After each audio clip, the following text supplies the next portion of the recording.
नमस्ते दोस्तों, defence matrix में आपका तहे दिल से स्वागत है।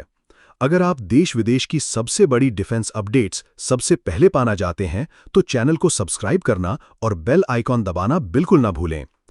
तो चलो शुरू करते हैं आज की पहली बड़ी न्यूज से, जो कि भारत के ड्रीम प्रोजेक्ट 75I को लेकर है। भारत की नेवी में अभी बहुत कमियां हैं। हमारे पास एयरक्राफ्ट कैरियर हैं, पर फाइटर जेट्स नहीं और ना कोई ड्रोन।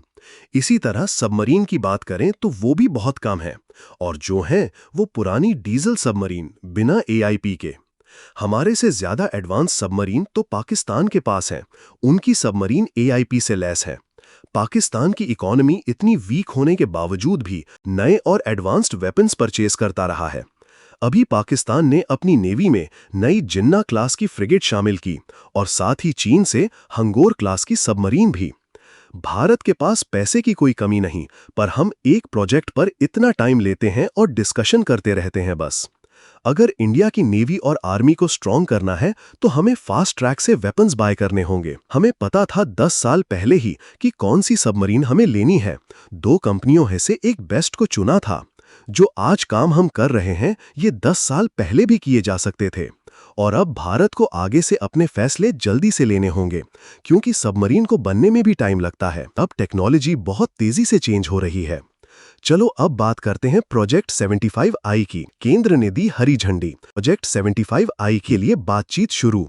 भारत जर्मन मदद से 6 पनडुब्बियां बनाएगा, ट्रांसफर ऑफ टेक्नोलॉजी के साथ।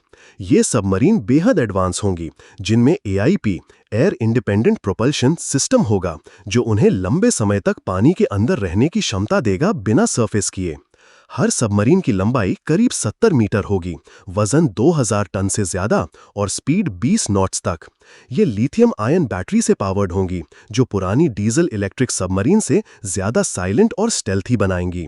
आर्मामेंट में टॉर्पीडोज, एंटी शिप मिसाइल्स जैसे ब्रह्मोस का वेरिएंट और माइन लेइंग कैपेबिलिटी शामिल होगी।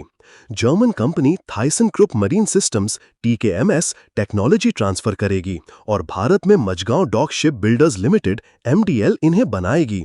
ये प्रोजेक्ट 43,000 करोड़ रुपए का है, जो इंडियन नेवी को इंडो पैसिफिक में चीन की चुनौतियों से निपटने में मदद करेगा। पहली सबमरीन 2030 तक रेडी हो सकती है, जो हमारी सबमरीन फ्लीट को 24 तक ले जाएगी। ये न सिर्फ डिफेंस को बूस्ट देगा, बल्कि लोकल जॉब्स और टेक इंडस्ट्री को भी। दोस्तों, ये भारत की समुद्री ताकत की नई शुरुआत है। अब बढ़ते हैं अगली खबर की तरफ, जो सफरान और GTRA से आ रही है। भारत की एरोस्पेस महत्वाकांक्षाओं के लिए एक बड़ी छलांग। ये जॉइंट वेंचर भारत को 5th generation fighter jet engine बनाने की दिशा में ले जा रहा है। 120 किलो न्यूटन थ्रस्ट वाला ये engine AMCA advanced medium combat aircraft के लिए परफेक्ट है, जो सुपर क्रूज कैपेबिलिटी देगा बिना आफ्टर बर्नर के। 2100 के टेम्परेचर हाई परफॉर्मेंस मटेरियल से संभव है, जो इंजन को ज्यादा एफिशिएंट और लाइट वेट बनाता है।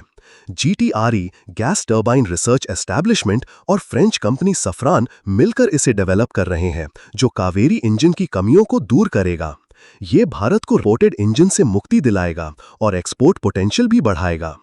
पहला प्रोटोटाइप 2026 तक टेस्ट हो सकता है, जो LCA Mk2 और twin engine deck based fighter को पावर देगा।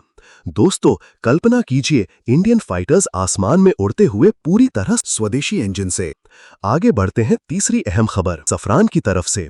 भारत स्वदेशी 120 किलो न्यूटन इंजन का इंटेलेक्चुअल प्रॉपर्टी राइट्स यानी IPR अधिकार भारत रखेगा। ये डील सफरान को IPR शेयर करने से रोकती है, मतलब पूरा कंट्रोल भारत के पास रहेगा। इससे हम टेक्नोलॉजी को अपग्रेड कर सकते हैं बिना किसी की परमिशन के, जो AMCA प्रोजेक्ट को सिक्योर बनाएगा। सफरान सिर्फ कोलैबोरेशन करेगी, लेकिन ओनरशिप भारत की। ये भारत की आत्मनिर्भरता की जीत है। अब बात करते अगली खबर की। डिफेंस एनालिस्ट का कहना है भारत को 50 टन के मैन्ड स्टेल्थ बॉम्बर पर भी काम शुरू करना चाहिए, या फिर TU-160M की प्लानिंग करनी चाहिए। ये 50 ton bomber long range missions के लिए आइडियल होगा, स्टेल्थ टेक के साथ। TU-160M रूस का सुपरसोनिक बॉम्बर है, जिसकी स्पीड मैक 2+ है, जो भारत को स्ट्रेटेजिक बॉम्बिंग कैपेबिलिटी देगा। एनालिस्ट कहते हैं ये चीन की H-20 से मुकाबला करेगा। बजट 10,000 करोड़ से शुरू हो सकता है। अगली बड़ी खबर फिलीपीन से। ब्रह्मोस के बाद अब प्रलय बैलिस्टिक मिसाइल पर नजर। ब्रह्मोस खरीद के बाद फिलीपींस की आर्म्ड फोर्सेस रक्षा को मजबूत करने के लिए भारत की प्रलय टैक्टिकल बैलिस्टिक मिसाइल पर नजर रख रही हैं। प्रलय 500 किलोमीटर रेंज वाली है, क्वासी बैलिस्टिक ट्रेजेक्ट्री के साथ, जो anti axis upon area denial A2 upon AD systems को बाईपास करेगी। ये फिलीपींस को साउथ चाइना सी में चीन के खिलाफ एज देगी। डील 2024 में हो सकती है। आखिरी खबर इंडियन इंडिजिनस तापस मेल ड्रोन को लेकर। ADE ने उन्नत फीचर्स के साथ 90% स्वदेशी कंटेंट वाली तापस मेल UAV की घोषणा की और तापस BH-201 स्वदेशी इंजन के साथ पहली फ्लाइट के लिए सेट। ये UAV 30 घंटे उड़ सकता है। ISR इंटेलिजेंस, सर्विलेंस, रिकॉनेसेंस के लिए परफेक्ट, साथ में लेजर गाइडेड वेपन्स कैरी करेगा। स्वदेशी इंजन इसे रिलायबल बनाता है। पहली फ्लाइट 2025 में, जो आर्मी को बूस्ट देगी। दोस्तों, ये थी आज की टॉप डिफेंस न्यूज़। कमेंट में बताएं कौन सी सबसे इंटरेस्टिंग लगी। लाइक, शेयर और सब्सक्राइब जरूर करें। और डिफेंस मैट्रिक्स को सब्सक्राइब करना न भूलें ताकि हर बड़ी डिफेंस अपडेट्स सबसे पहले आप तक पहुंचे।